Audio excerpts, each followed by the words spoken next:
దేవుని నామానికి మహిమ కలుగును గాక. అపోస్తుల కార్యముల గ్రంథము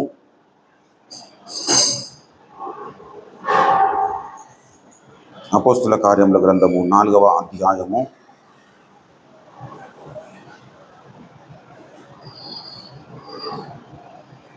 32వ వచనము నుండి కిందికి ఉన్న వచనాలను చదువుతున్నాను, దయచేసి చిత్తగించండి. అపోస్తుల కార్యముల గ్రంథము 4వ అధ్యాయము 32వ వచనము. విశ్వసించిన వారందరూ ఏక హృదయమును ఏకాత్మయు గలవారై యుండిరి. ఎవడునూ తనకు కలిగిన వాటిలో ఏదియో తనదని అనుకొనలేదు. వారికి కలిగినదంతయో వారికి సమిష్టిగా ఉండెను. ఇదియుగాక అపోస్తులు బహుబలముగా ప్రభువైన యేసు పునరుత్థానమును గూర్చి సాక్ష్యం ఇచ్చిరి. దైవకృప అందరి యందు అధికముగా ఉండెను. చదవబడిన ఈ పరిశుద్ధ లేఖన భాగమును బట్టి దేవుడే మాట్లాడి తన చిత్తమును మన బ్రతుకులో నెరవేర్చునుగాక. ఆమేన్. ప్రభునందు ప్రియమైన దేవుని బిడ్డలారా, చదవబడిన ఈ పరిశుద్ధ లేఖన భాగములో మనము గమనించి చూసినట్లయితే పరిశుద్ధాత్మ దేవుడు తెలియపరుస్తూ ఉన్నాడు. ఆదిమ అపోస్తుల కాలములో మరి విశ్వసించిన వారందరూ ఏక హృదయమును ఏకాత్మయు గలవారై ఉండిరి అన్నాడు. యేసుక్రీస్తునందు విశ్వాసం ఉంచిన వారందరూ ఏక హృదయము కలిగి ఉన్నారట, ఏకాత్మయు గలవారై ఉండిరి అన్నాడు. ఏక హృదయము ఏకాత్మ గలవారై ఎలా ఉండగలిగినారు అంటే, ప్రభునందు పిల్లరా, మరి శిష్యులకు దేవుడు అప్పగించిన బోధను మాత్రమే శిష్యులు చేశారు. దయచేసి మరి మత్తయి సువార్త 28వ అధ్యాయము, మత్తయి 28వ అధ్యాయము దయచేసి 19వ వచనంలో చూసినట్లయితే చివరి వచనము, కాబట్టి మీరు వెళ్ళి సమస్త జనులను శిష్యులనుగా చేయుడి, తండ్రి యొక్కయు కుమారుని యొక్కయు పరిశుద్ధాత్మ యొక్క నామములో వారికి బాప్తిస్మము ఇచ్చుచు నేను మీకు ఏ ఏ సంగతులను ఆజ్ఞాపించితినో వాటన్నింటినీ గైకొనవలనని వారికి బోధించుడి. ప్రభునందు ప్రియమైన దేవుని బిడ్డలారా, ఆనాడు శిష్యులకు దేవుడు అప్పగించిన పరిచర్యను మాత్రమే శిష్యులు చేశారు. ఇంకా వేరొక బోధ చేయలేరు. ఏ బోధనైతే మరి శిష్యులు చేశారో ఆ బోధను విన్న వారందరూ ఏక మనస్కులై జీవించారు, ఏక హృదయము గలవారై ఉన్నారు. ఎందుకు ఏక హృదయము కలిగిన వారై ఉన్నారు అంటే, దేవుడు అప్పగించిన బోధనే శిష్యులు వారికి బోధించారు. కాబట్టి దేవుడు అప్పగించిన బోధను శిష్యులు బోధించారు కాబట్టి విన్న వారందరిలో విశ్వాసము కలిగింది. ఆ విశ్వాసము కలిగిన వారందరిలో ఏక హృదయము కలిగింది. హల్లెలూయా. ఏకాత్మయు కలిగిన వారై ఉన్నారట. ప్రభునందు ప్రియులారా, ఈనాడు అనేకమైన సంగతులు వినపడుతున్నాయి, కానీ ఈనాడు ఏక మనసు అందరిలో లేదు, ఏక హృదయం అందరిలో లేదు.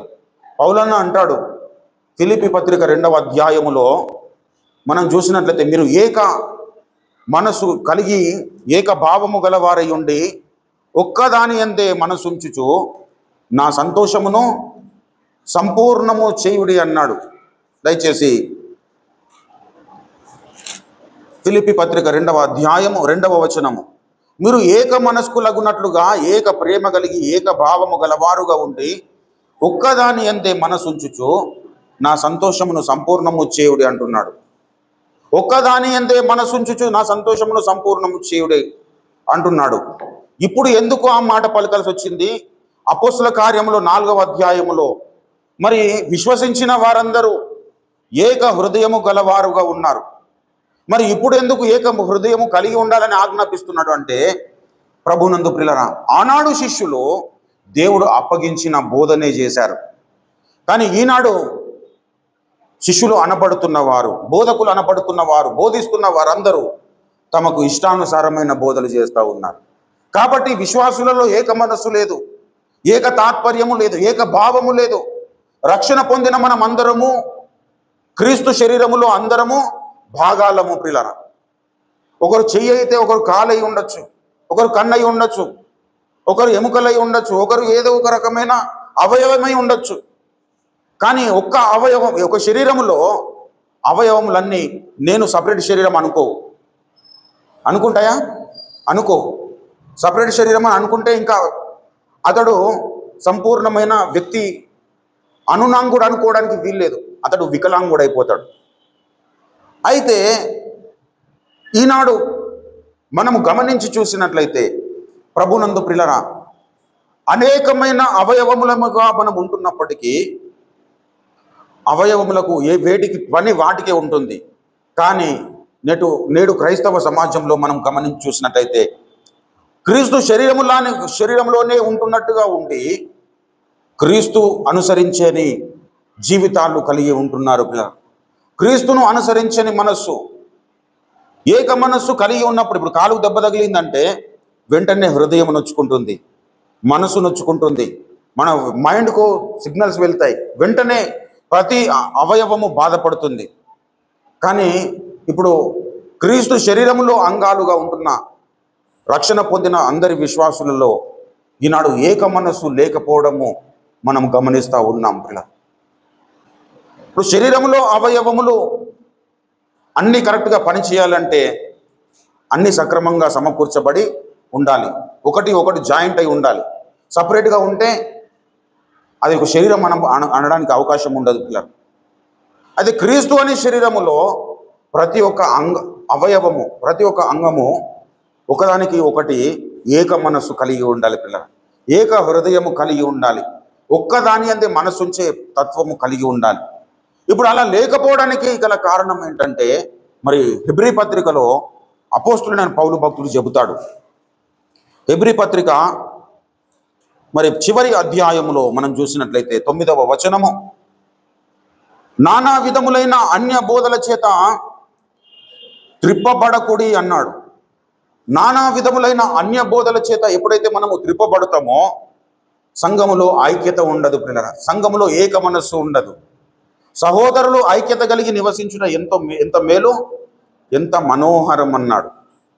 ఆ మనోహరమైన మేలుకరమైన పద్ధతిని నేటి సంఘము విస్మరిస్తూ ఉంది. కారణం ఏంటంటే బోధింపవలసిన విషయాలను బోధించకుండా బోధింపకూడని విషయాలను బోధిస్తున్నారు. కాబట్టి వినవలసిన విషయాలు వినకుండా వినకూడని విషయాల పట్ల ఆసక్తి ఎప్పుడైతే విశ్వాసంలో ఉంటుందో అప్పుడు ఏక మనస్సు ఉండదు పిల్లలు. ఒక ప్రార్థన పరునితో ఇంకొక వ్యక్తి ఏక మనస్సు కలిగి ఉండాలంటే ఇంకొక వ్యక్తి కూడా ప్రార్థన పరుడై ఉండాలి. ఒక పరిశుద్ధుడైన వ్యక్తి ఇంకొక వ్యక్తితో అనుసంధానము కలిగి ఉండాలంటే, మమేకమై ఉండాలంటే, స్నేహభావముతో ఉండాలంటే, సంఘముగా ఉండాలంటే అవతలి వ్యక్తిలో కూడా పరిశుద్ధత అనేది కార్యము చేస్తూ ఉండాలి. హల్లెలూయా. కాబట్టి ఇప్పుడు ఏమైపోయిందంటే ఒకడు అపవిత్రుడుగా ఉంటున్నాడు, ఒకడు పవిత్రుడుగా ఉంటున్నాడు, ఒకడు అన్యమును ఆచరిస్తున్నాడు, ఒకడేమో దేవుణ్ణి ఆచరిస్తున్నాడు, ఒకడు దేవుని మార్గంలో నడుస్తున్నాడు, ఒకడు అన్య మార్గంలో నడుస్తున్నాడు. ఇదంతా జరుగుతుంది మళ్ళీ సంఘములోనే. హల్లెలూయా. సంఘములో జరుగుతున్నది కాబట్టి ఆనాడు ఏక మనస్సు ఈనాడు సంఘానికి లేదు ప్రియులారా. ఆనాడు విశ్వసించిన వారందరూ ఏక హృదయము కలిగి ఉన్నారు, ఈనాడు విశ్వసించిన వారందరూ ఏక హృదయం కలిగి ఉండలేకపోతున్నారు. ప్రభునందు ప్రియులారా, దేవుని మాటలు వింటున్నారు, దేవుని చేత ఉపదేశింపబడుతున్నారు అని అనుకుంటున్నారు, కానీ అన్యమును ఉపదేశిస్తూ ఉన్నారు పిల్లలు. తీతుకు రాసిన పత్రికలో మరి అపోస్తులైన పౌలు భక్తుడు తన కుమారునికి ఒక ఆజ్ఞను అప్పగిస్తూ ఉన్నాడు. దయచేసి తీతు పత్రిక దయచేసి మొదటి అధ్యాయము దయచేసి 9వ వచనం నుండి చదువుదాం. తాను హితబోధ విషయమై జనులను హెచ్చరించుటకును ఎదురుటి వారి మాటలను ఖండించుటకు శక్తి గలవాడగున్నట్లు ఏమంటున్నాడండి, ఉపదేశమును అనుసరించి నమ్మదగిన బోధను గట్టిగా చేపట్టిన ఎడల అంటున్నాడు. గట్టిగా చేపట్టుకొని వాడై ఉండవలెను అన్నాడు. ఎవడు అంటే ప్రభునందు ప్రియులారా, సంఘములో పెద్దగా నియమించబడిన వ్యక్తి ఎటువంటి వ్యక్తిత్వము కలిగి ఉండాలంటే ప్రభునందు పిల్లరా, తాను హితబోధ విషయమై జనులను హెచ్చరించుటకు, హల్లెలూయా. హితబోధ అంటే ఆరోగ్యకరమైన బోధ. ఆరోగ్యకరమైన బోధను విషయమై జనులను హెచ్చరించుటకును, ఎదురాడి వారి మాటను ఖండించుటకును శక్తి గలవాడగున్నట్లు ఉపదేశమును అనుసరించి నమ్మదగిన బోధను గట్టిగా చేపట్టుకుని వాడునై ఉండవలెను. అనేకులు విశేషముగా సున్నతి సంబంధులను, అవిధేయులను, వదరుబోతులను మోసపుచ్చు వారునై ఉన్నారు. చాలామంది ఏం చేస్తా ఉన్నారట? వదరుబోతులుగా ఉంటున్నారు, మోసపుచ్చు వారునై ఉంటున్నారు. సున్నతి సంబంధులు అన్నాడు అంటే సున్నతినే ప్రధానముగా ఎంచుకుని వారు. ప్రభునందు ప్రియులారా, పాత నిబంధన కాలంలో సున్నతి కంపల్సరీ, కానీ కొత్త నిబంధన కాలంలో హృదయ సున్నతి కంపల్సరీ. కాబట్టి ఇప్పుడు ఆ సున్నతి మీద దృష్టి నిలిపేవాళ్ళు వదరుబోతులు అన్నాడు, మోసపుచ్చు వారునై ఉన్నారన్నాడు. వీరు ఏం చేస్తూ ఉన్నారు? ఉపదేశింపకూడని వాటిని ఉపదేశించుచు కుటుంబములనే పాడు చేయుచున్నారు. దేని కొరకు? దుర్లాభము కొరకు. హల్లెలూయా. ప్రభునందు ప్రియులారా, ఇంకా కొన్ని రోజుల్లో సేవకులు మంచి బిలియనీర్స్ తయారైపోతారు. ప్రభునందు ప్రియులారా, సేవ చేస్తున్నవాడు అక్కడ ఆయన దగ్గర నేర్చుకుంటున్న వాళ్ళేమో అదే స్థితిలో ఉంటున్నారు, కానీ ఉపదేశిస్తున్న వాళ్ళేమో మంచి మిలియనీర్స్గా తయారైపోతూ ఉన్నారు, కోట్లాధికారులు తయారైపోతూ ఉన్నారు. యేసయ్య ఉచితముగా పొందుకున్నాము కాబట్టి ఉచితంగా ఇచ్చేదమన్నారు శిష్యులు. ఉపదేశించే వాటినే ఉపదేశించే వ్యక్తి అయి ఉండాలి. హల్లెలూయా. ఇప్పుడు ఉపదేశింపకూడని వాటిని ఉపదేశిస్తున్న వారిని ఖండించాలంటే అట్లనే అదే మనస్తత్వం ఇతనిలో కూడా ఉన్నదనుకో, ఖండించగలుగుతాడా? ఇప్పుడు అగ్ని ఆర్పగలుగుతుందా? అగ్ని ఆర్పలేదు. అగ్నిని ఆర్పాలంటే నీళ్లు కావాలి పిల్లలు. అట్లనే ఇప్పుడు ఉపదేశించకూడని వాటిని ఉపదేశిస్తున్న వారిని మనము వారి నోళ్ళు మూయించాలంటే నువ్వు సత్యమునే ఉపదేశించే వ్యక్తివై ఉండాలి. హల్లెలూయా. ప్రభునందు ప్రియులారా, సత్యమునే ఉపదేశించే వ్యక్తివైతే వారి నోళ్ళు నువ్వు మూయించగలుగుతావు. ప్రభునందు ప్రియులారా, కానీ విచిత్రం ఏంటంటే నేటి క్రైస్తవ సమాజంలో ఉపదేశింపకూడని వాటిని ఉపదేశిస్తున్న వారందరూ ఒక గుంపుగా తయారైపోతూ ఉన్నారు. కాబట్టి విశ్వాసులలో ఐక్యత లేదు. ఎవరన్నా వాళ్ళ సంఘానికి వస్తున్నారంటే, ఆయన నాటిన సంఘానికి వస్తున్నారంటే ఇంకా వేరే సంఘాలతో నీకు పరిచయం ఉండొద్దు, వేరే సంఘాలతో నీకు పొత్తు ఉండొద్దు, వేరే విశ్వాసులతో నువ్వు అన్యోన్యత కలిగి ఉండొద్దు అని చెప్పే సేవకులను కూడా మనం చూస్తూ ఉన్నాం. పొరపాటున వేరే దగ్గర కూట జరుగుతున్నది, ఇతడు బంధువో లేదంటే స్నేహితుడో కాబట్టి పిలిచారు, అక్కడికి పోయినప్పుడు ఈ సేవకుడు అక్కడ చూసినాడంటే ఇంకా వెంటనే రియాక్ట్ అయిపోయి నువ్వు అక్కడికి ఎందుకు వెళ్ళావు అని చెప్పే సేవకులు ఉన్నారు పిల్లలు. కారణం ఏంటి అంటే దేవుని మీద దృష్టి నిలపడం లేదు, దేవుడు అప్పగించిన బోధ మీద దృష్టి నిలపడం లేదు. ప్రమాణ వాక్యమైన గ్రంథంలో ఈ విషయాలను మరి మన నాయకుడు మరి ఎంతో కూలంకషంగా వివరించి చెప్పారు. ఆనాడు విశ్వాసం ఉంచిన వారందరూ ఏక మనస్కులైనారు, ఏక హృదయము కలిగిన వారు అయ్యారు. కానీ ఈనాడు అలాంటి పరిస్థితి సంఘములో ఎందుకు కనపడడం లేదంటే ఉపదేశింపకూడని వాటిని ఉపదేశిస్తున్నారు. నానా విధములైన అన్య బోధల తట్టు విశ్వాసులు తిరగడానికి ఇష్టపడుతున్నారు, ఉపదేశింపకూడని వాటిని ఉపదేశించడానికి మరి బోధకులు ఇష్టపడతా ఉన్నారు. ప్రభువునందు ప్రియులారా, చూడండి మీరు దయచేసి తిమోతికి రాసిన పత్రికలో కూడా మరి జనులు దురద చెవులు గలవారై తమ స్వకీయ దురాశలకు అనుకూలమైన బోధలను పోగు చేసుకుంటారన్నాడు.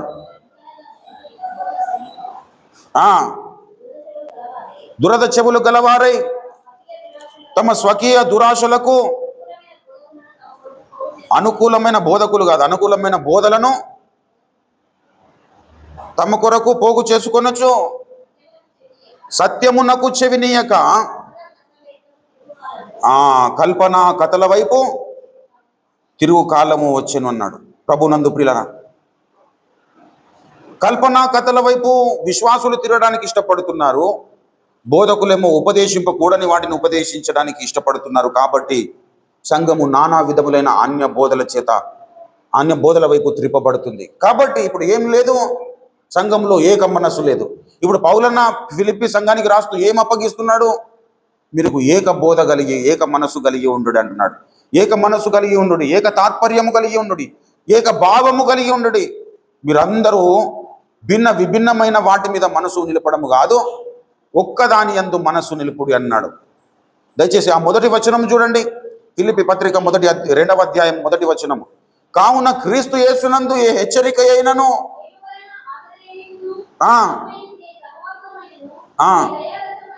ఏ దయారసమైనను వాత్సల్యమైనను ఉన్న ఎడల అన్నాడు. మీరు ఏక మనస్కు లగునట్లుగా ఏక ప్రేమ కలిగి అన్నాడు. ప్రభునందు ప్రియులారా, ఏక భావము గల వారికి ఉండి ఒక్కదాని యందే మనసుంచుచు నా సంతోషము సంపూర్ణము చేయు. ఇప్పుడు దేవుని సంతోషము సంపూర్ణము కాకపోవడానికి గల కారణం ఏంటంటే విభిన్నమైన వైఖరి వ్యక్తిత్వములు కలిగి నేటి సమాజము, క్రైస్తవ సమాజం జీవిస్తుంది. కారణం ఏంటంటే వారిలో ఉపదేశింపవలసిన సంగతుల మీద దృష్టి నిలపకుండా ఏదైతే దేవుడు ఉపదేశింపకూడదు అన్నాడో వాటి మీద దృష్టి నిలుపుతూ ఉన్నారు. కాబట్టి మనం ఏం చేయాలంటే మనము స్థిరులము కావాలి, మనమందరము ఏక మనస్కులము కావాలి, ఒక్కదాని యందే మనసుంచే పరిస్థితిని మనం క్రియేట్ చేసుకున్నాలి. మరి నానా విధములైన అన్య బోధలు మరి సంఘములో సమాజంలో స్ప్రెడ్ అవుతుంటుండగా పరిశుద్ధులకు ఒక్కసారి అప్పగింపబడిన బోధ నిమిత్తము మనం ఏం చేయాలి? పోరాటము చేయాలి. యూదా పత్రిక 3వ వచనములో చెబుతాడు, పరిశుద్ధులకు ఒక్కసారి అప్పగింపబడిన బోధ నిమిత్తము మీరు పోరాడవలనని మీకు వ్రాయవలసి వచ్చెను అన్నాడు. రక్షణ పొందిన ప్రతి విశ్వాసి సత్యమైన బోధలో నిలిచి ఉండాలి. ఆ సత్యమైన బోధ నిమిత్తము పోరాటము చేయాలి, ప్రయాసపడాలి. అంత మాత్రమే కాదు ప్రభునందు పిల్లరా, మనమందరము విశ్వసించిన వారమందరము సాటి సహోదరునితో ఏక మనసు కలిగి ఉండినట్లుగా మనము జాగ్రత్త పడాలి పిల్లరా. మనము ఏక మనస్సు లేకపోతే దుష్టుడైన అపవాది మనల్ని ఈజీగా టార్గెట్ చేసుకొని వాడు మనల్ని పట్టుకోగలుగుతాడు. ఎప్పుడైతే మనము ఏక మనస్కులమై ఉంటామో అప్పుడు మన జీవితాల మీద వానికి గ్రిప్పు దొరకదు పిల్లరా. ఎందుకంటే ప్రభునందు పిల్లరా, మనము ఒకరము శోధింపబడితే ఇంకొకరు మన గురించి ప్రార్థన చేయగలుగుతారు. కాబట్టి దయచేసి మీరు ఫిలిప్పీ పత్రిక 4వ అధ్యాయము 2వ వచనంలో చూసినట్లయితే, ప్రభువునందు ఏక మనస్కులు గల వారై ఉండుడని యవోదియాను సుంటకేను బతిమాలు కొనుచున్నాను. ప్రభునందు పిల్లరా, వీరిద్దరూ దేవుని పరిచర్యలో ఉన్నారు, పౌలన్నతో పాటు కలిసి సేవ చేస్తూ ఉన్నారు, సంఘ విస్తరణలో పాలి భాగస్తురాళ్ళు అయ్యారు. ఈ ఇద్దరు స్త్రీలు విడివిడిగా చూస్తే అన్నింటి విషయంలో పర్ఫెక్ట్గా ఉన్నారు. కానీ వీరిలో ఏక మనస్సు లేదు. వీరిలో ఏక మనస్సు లేదు. ఇప్పుడు పౌలన్న ఏం చేస్తూ ఉన్నాడు? బతిమాలుచున్నాడు, ప్రియా సహోదరి యవోదియా సుంటకేను, మీరిద్దరూ చాలా శ్రేష్టమైన వ్యక్తులే, కానీ మీరు ఏక మనస్సు కలిగి ఉండండి అని చెబుతున్నాడు. ఈనాడు ఒక వ్యక్తికి ఇంకొక వ్యక్తికి ఏక మనస్సు కలిగి ఉండాలి. మనము అనేక అవయవములమై ఉన్నాము, కానీ మన అవయవములమైన మనము ఖచ్చితంగా జాయింట్ అయి ఉండాలి పిల్లలు. ఆత్మ కలిగించు ఐక్యతను మనము కాపాడుకొనుట యందు మనము శ్రద్ధ కలిగి ఉండడానికి మనము ప్రయాసపడాలి. అప్పుడే దేవుని కార్యములు మనము ఈ లోకములో జరిగించగలుగుతాం. మొదటి శతాబ్దంలో మరి సువార్త ప్రకటింపబడుతున్నప్పుడు వారు ఏం చెప్పారంటే, ప్రభువు ఏదైతే అప్పగించారో అదే బోధ చేశారు. కాబట్టి విన్న వాళ్ళందరూ ఏం చేశారు? విశ్వసించారు. విశ్వసించిన వారందరూ ఏక మనస్కులు, ఏక హృదయము కలిగిన వారై ఉన్నారు. కానీ ఇప్పుడు పరిస్థితి అలా లేదు పిల్లలు. ఇప్పుడు పరిస్థితి అలా లేకపోవడానికి గల కారణం ఏంటంటే, ఉపదేశించవలసిన సంగతులను మరుగుపరుస్తూ ఉన్నారు, ఉపదేశింపకూడని వాటిని ఉపదేశిస్తున్నారు. కాబట్టి సంఘాలలో ఐక్యత లేదు, సహోదరులలో ఐక్యత లేదు. సుంటకేను నువ్వు బతిమలాడుతున్నాడు కదా, యవోదిక సుంటకేనులకు బతిమలాడుతున్నాడు కదా, అలా ఇప్పుడు బతిమలాడాల్సిన పరిస్థితి ఏర్పడుతూ ఉంది. మీరు ఏక మనస్కులై ఉండండి అని చెబుతున్నాడు. ఇండివిజువల్గా మన జీవితంలో కొందరిలో కొన్ని విషయాలు నచ్చచ్చు, నచ్చకపోవచ్చు. కానీ మనకు అంతిమ గమ్యం ఏమై ఉండాలంటే ప్రభు కార్యము కొరకు. నాకు ఆమెలో కొన్ని విషయాలు నచ్చవు, అతనిలో నాకు కొన్ని విషయాలు నచ్చవు, కానీ ప్రభు కార్యాభివృద్ధి కొరకై నేను ఏక మనస్కుడనై ఉంటానని మనలో తీర్మానం ఉండాలి పిల్లలు. హల్లెలూయా. ఆ తీర్మానము లేక ఈ యవోదికయ సుంటకేనులను గురించి పౌలన్న బతిమలాడుతున్నాడు. హల్లెలూయా. ప్రభునందు పిల్లరా, ఈనాడు దేవుడు అదే విషయం మనకు తెలియపరుస్తున్నాడు. మనమందరము ఏక మనస్కులము కావాలి, ఏక హృదయము కలిగిన వారమై ఉండాలి. దేవుని హృదయము వలె దావీదు హృదయం మారింది కదా. ఇప్పుడు దావీదు హృదయం వలె మన హృదయం మారింది అనుకో, మన అందరిలో ఉన్న హృదయం ఎటువంటి హృదయమై ఉంటుంది? ఇప్పుడు దేవుని మనసు దావీదులో కనబడింది, దావీదులో ఉన్న మనసు మనలో కనబడింది అనుకో, మనలో ఆటోమేటిక్గా ఏ మనసు ఉన్నదని అర్థము? దేవుని మనసు. కాబట్టి దేవుని మనసు మనలోనికి రావాలంటే మన ముందు ఉంచబడిన భక్తులను మనం అనుసరిస్తూ దేవుని మనసు మనం సంతరించుకోవాలి. హల్లెలూయా. ప్రభునందరూ పిల్లరా, కాబట్టి మన జీవితంలో మనం చేయవలసిన కార్యం ఏంటంటే ప్రభు కార్యాభివృద్ధి కొరకై మనం అందరితో సమాధానముగా ఉండడానికి ప్రయత్నం చేయాలి. హల్లెలూయా. అందరితో సమాధానంగా ఉండడానికి మీరు ప్రయత్నం చేయడం అన్నాడు ప్రభునందు. కాబట్టి సమాధానంగా ఉందాం. దేని కొరకంటే దేవుని చిత్తం కొరకు. భార్యకు భర్త నచ్చట్లేదు, అయినా కానీ భార్య భర్తను ప్రేమించగలిగిన స్థితిలో ఉండాలి. ఎందుకంటే దేవుని ఉద్దేశము సఫలీకృతం చేయడానికి. దేవుడు చెప్పినాడు కదా, భార్యలారా మీ భర్తలకు లోబడి ఉండు. ఇది దేవుని ఆజ్ఞ. నాకైనా నచ్చట్లేదు, కానీ దేవుడు ఆజ్ఞాపించాడు కాబట్టి నేను లోబడతాను. నేను ప్రేమించడానికి ఏ అర్హత ఆ స్త్రీలో లేదు, కానీ నా దేవుడు అప్పగించాడు ఆజ్ఞ. పురుషులారా మీ భార్యలను ప్రేమించుడి అన్నాడు. కాబట్టి నేను ప్రేమిస్తాను. అలా ఎప్పుడైతే సమాజము తయారవుతుందో అందరిలో ఏక మనస్సు వస్తుంది పిల్లలు, ఏక హృదయం వస్తుంది. ఈనాడు భిన్న హృదయాలు రావడానికి గల కారణం ఏంటంటే పిలిచిన వాని స్వరానికి లోబడడం లేదు, పిలువని వాని స్వరానికి లోబడుతున్నారు. ప్రభునందు పిల్లలు, పులిసిన పిండి కొంచెమైనను ముద్దంతా పులియజేస్తుంది. మీరు బాగుగా పరిగెత్తుచుంటిరి అన్నాడు గలతీ పత్రిక 5వ అధ్యాయంలో. మిమ్మల్ని ఎవడు అడ్డగించెను? సత్యమునకు విధేయులు కాకుండా మిమ్మల్ని ఎవడు అడ్డగించెను? ఈ ప్రేరేపణ మిమ్మల్ని పిలిచిచున్న వాని వలన కలగలేదు అన్నాడు. అంటే పిలువని వాడు ఒకడున్నాడు, వాడు ప్రేరేపిస్తున్నాడు. అరే నీ భార్య మంచిది కాదు, నువ్వు దాన్ని ప్రేమించకు అని చెబుతున్నాడు. అమ్మాయి నీ భర్త మంచోడు కాదు, నువ్వు ఆయనకు లోబడకని చెబుతున్నాడు. ఇప్పుడు దేవుడు ఆజ్ఞాపించిన ఆజ్ఞకు లోబడడం లేదు, కానీ పిలువని వాని ఆజ్ఞకు లోబడుతున్నాడు. కాబట్టి ఏక మనసు ఏక తాత్పర్యము కరువైపోతుంది. కుటుంబాలలో ఏక మనసు లేదండి. ఒక కడుపున పుట్టిన పిల్లలలోనే ఏక మనసు లేదు. కారణం ఏంటంటే ప్రభునందు పిల్లరా, పిలువని వాణి కోరిక మీద దృష్టి కేంద్రీకరిస్తూ ఉన్నారు. ఇప్పుడు ఆదాముకు 2 కుమారులను దేవుడు ఇచ్చాడు, కయ్యను ఏబేలు. ఏబేలేమో దేవుని ఆజ్ఞకు లోబడ్డాడు, కయ్యూనేమో స్వచిత్తంను జరిగించాలనుకున్నాడు. కయ్యనును అతని అర్పణను దేవుడు తృణీకరించాడు, ఏబేలును అతని అర్పణను దేవుడు అంగీకరించాడు. కారణం ఏంటంటే చెప్పిన దాన్ని విన్నాడు, విన్నదాన్ని ఏబేలు అవలంబించాడు. అదే పద్ధతిలో ఇప్పుడు ఈ లేఖనాన్ని మనము అనువదించుకుంటే ఆనాడు మొదటి శతాబ్దంలో సేవకులు దేవుడు అప్పగించిన బోధనే చేశారు. కాబట్టి విన్నవారందరూ విశ్వాసం ఉంచారు, విశ్వాసం ఉంచిన వారందరూ ఏక హృదయము కలిగి ఉన్నారు, ఏక ఆత్మ కలిగి ఉన్నారు. అయితే ఇప్పుడు మనము అదే పద్ధతిని ఫాలో అవుతే మనము కూడా ఏక మనసు, ఏక తాత్పర్యము, ఏక భావము, ఒక్కదాని అందే మనసు ఉంచే పరిస్థితిని మనము కలిగి ఉండడానికి అవకాశము ఏర్పడుతుంది పిల్లలు. కాబట్టి హేబేలులాగా మనము విధేయులము కావాలి, విన్నదాన్ని అవలంబించాలి. ఆ మనస్తత్వమును మనం ఎప్పుడైతే సంతరించుకుంటామో అప్పుడు తప్పకుండా దేవుడు మనకు సహాయము చేస్తాడు పిల్లలు. ఆ సహాయమును మనము నిరంతరము పొందుకుంటూ, మనకు ఒక వ్యక్తి నచ్చట్లేదు అయినా కానీ దేవుని చిత్తము కొరకు వారితో సమాధానం ఉండడానికి మనము ప్రయత్నం చేయాలి, ప్రయాసపడాలి.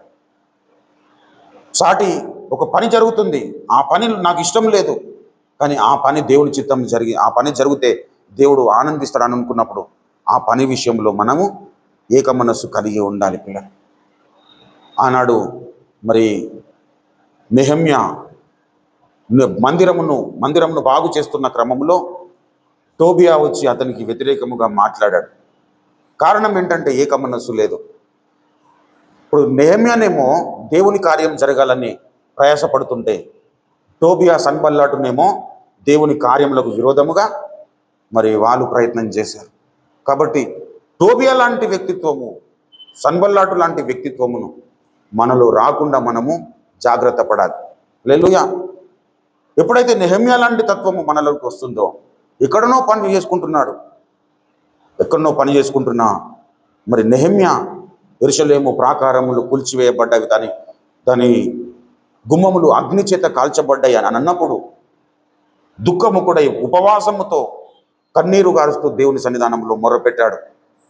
మరి ఆ అన్యుడైన రాజు దగ్గరికి, అర్థహాస్యస్థ రాజు దగ్గరికి వెళ్ళేసి ఆయన నిరాశ నిస్పృహలతో అక్కడ కనబడ్డప్పుడు, అదే సమయంలో మరి రాణిగారు అక్కడ ఉన్నప్పుడు, ఏంది నెహెమ్యా నీవు అలా దుఃఖముకుడవై ఉండడం, విచారముగా ఎందుకుంటున్నావు అని అడిగినప్పుడు, మరి నా దేశములో, నా స్వజనులు ఉంటున్న దేశము, దాని ప్రాకారంలో అగ్ని చేత కాల్చబడ్డాయి, దాని గుమ్మంలో అగ్ని చేత కాల్చబడ్డాయి, ప్రాకారములు కూల్చివేయబడ్డాయి, నేను ఎలా సంతోషంగా ఉండగలుగుతాను అని అన్నప్పుడు, నువ్వేం చేయాలనుకుంటున్నావు అది చెయ్యమని చెప్పిన అక్కడ నుండి పర్మిషన్ ఇచ్చి అక్కడ నుండి పంపిస్తారు. అక్కడ నుంచి వచ్చిన నెహెమ్యా ఇప్పుడు యెరూషలేము పట్టణములో మందిరమును బాగు చేస్తున్న క్రమంలో ముందుకు సాగుతుంటే, ఈ టోబియా సన్బల్లాటు ఏం చేస్తున్నారు, అతనికి విరోధముగా ఆలోచన చేస్తున్నారు. అయితే నెహెమ్యా పూనుకున్న పని గొప్పది కాబట్టి దేవుడు నెహెమ్యాకు గొప్ప విజయం ఇచ్చాడు. ప్రభునందు ప్రియులారా, దేవుని మాటకు మనము విధేయులము కావాలి. దేవుడు ఏ పని చేస్తే మనల్ని మెచ్చుకుంటాడో ఆ పని మీద మనము దృష్టిని కేంద్రీకృతం చేయాలి. అటువంటి మనస్తత్వము మనము కలిగి ఉన్నప్పుడు, అదే పని ఇంకెవరన్నా చేస్తున్నప్పుడు వాళ్ళతో మన మనస్సు కలుసుకుంటుంది. పిల్లలు ఎలా కలిసిపోవాలి? దావీదు మరి యోనాతాను హృదయములు ఏ విధంగా కలిసిపోయినాయో, సత్యము కొరకు ప్రయాసపడుతున్న వారి హృదయముతో మన హృదయం కలిసిపోవాలి. సత్యము కొరకు పోరాటం చేస్తున్న వారి హృదయముతో మన హృదయం కలిసిపోవాలి. సత్యము కొరకు రోషము కలిగి సాగిపోతున్న వారితో మనం మమేకమై జీవించాలి. అలా జీవించినప్పుడు దేవుని సంతోషము సంపూర్ణమవుతుంది. హల్లెలూయా. ఈనాడు మరి సత్యము కొరకు అహర్నిశలు పాటుపడుతూ అన్నిటినీ నిర్లక్ష్యపెట్టి, అన్నిటినీ పక్కన పెట్టి సత్యమును చాటడమే, సత్యములో సంఘమును ప్రతిష్ఠించడమే ప్రథమ గురిగా పెట్టుకొని సార్వత్రిక క్రీస్తు సంఘమును ఏక సిద్ధాంతంలోనికి, ఏక బోధలోనికి నడిపించడానికి ప్రథమ గురిగా పెట్టుకొని మన నాయకుడు ముందుకు సాగుతున్నాడు. అపోస్తలుడు అద్దంకి రంజితోఫ్రాయ్ గారు. ఆయనతో మన మనసు కలిసిపోవాలి. హల్లెలూయా. ఆయన దర్శనమునకు లోపడ్డాడు, అదే దర్శనమునకు మనము లోబడి జీవించాలి. ఆ దర్శనము కొరకు ఆయన అహర్నిశలు పాటుపడుతున్నాడు, అదే దర్శనము కొరకు మనము అహర్నిశలు పాటుపడాలి. ఆ దర్శనము కొరకు సమస్తము నష్టముగా ఎంచుకున్నాడు, అదే దర్శనము కొరకు మనము సమస్తమును నష్టముగా ఎంచుకోవాలి. ఆ దర్శనము కొరకు వెనుకున్న వాటిని మర్చిపోయాడు, ఆ దర్శనం కొరకు మనం కూడా వెనుకున్న వాటిని మర్చిపోవాలి. అప్పుడు మనల్ని బట్టి దేవుడు సంతోషిస్తాడు. హల్లెలూయా. యోహాను 2వ పత్రికలో నా పిల్లలలో కొందరు సత్యమును అనుసరించి నడుచుకొనిచున్నారని వినుట కంటే నాకు ఎక్కువైనా సంతోషము లేదు అంటాడు. నా పిల్లలలో కొందరు సత్యమును అనుసరించి నడుచుకొనిచున్నారంటే ఆ కొందరే ఉన్నారా పిల్లలు? లేదంటే అనేకులు ఉన్నారా? అనేకులు ఉన్నారు. ఆ అనేకులలో కొందరు ఏం చేస్తున్నారట? సత్యమును అనుసరించి నడుచుకొనిచున్నారట. అది వినుట కంటే నాకు ఎక్కువైన సంతోషం లేదన్నాడు. సో అటువంటి ధన్యకరమైన పరిస్థితిని మన జీవితంలో కలిగి ఉండాలంటే దేవుడు ఉపదేశించిన వాటిని మనము నిర్లక్ష్య పెట్టద్దు. దేవుడు ఉపదేశించకూడని వాటిని మనము లక్ష్య పెట్టద్దు. హల్లెలూయా. దేవుడు ఉపదేశించిన వాటినేమో మనం నిర్లక్ష్య పెట్టద్దు. దేవుడు ఉపదేశించకూడనివి ఏవైతే ఉన్నాయో వాటి మీద మనము మన దృష్టిని నిలుపొద్దు, లక్ష్య పెట్టద్దు. పిల్లలు అలా ఎప్పుడైతే మనం ముందుకు సాగుతామో మనం కూడా దర్శనవశులం అవుతాం. హల్లెలూయా. హల్లెలూయా. ప్రభునందు ప్రియులారా, మనము దర్శనవశులమై ఈ కడవరి కాలంలో దేవుడు తన సంకల్పానుసారమైన సేవ జరిగిస్తుండగా ఆ సేవలో మనము పాలివారం అవుతాం. దేవుడు అటువంటి కృప, కాపుదల, సహాయము, క్షేమము నిరంతరము మనకు అనుగ్రహించి నడిపించి మహిమనందును గాక. ఆమేన్. రండి ప్రియులారా, మనం ప్రార్థన చేసుకుందాం. హల్లెలూయా. హల్లెలూయా. హల్లెలూయా. హల్లెలూయా.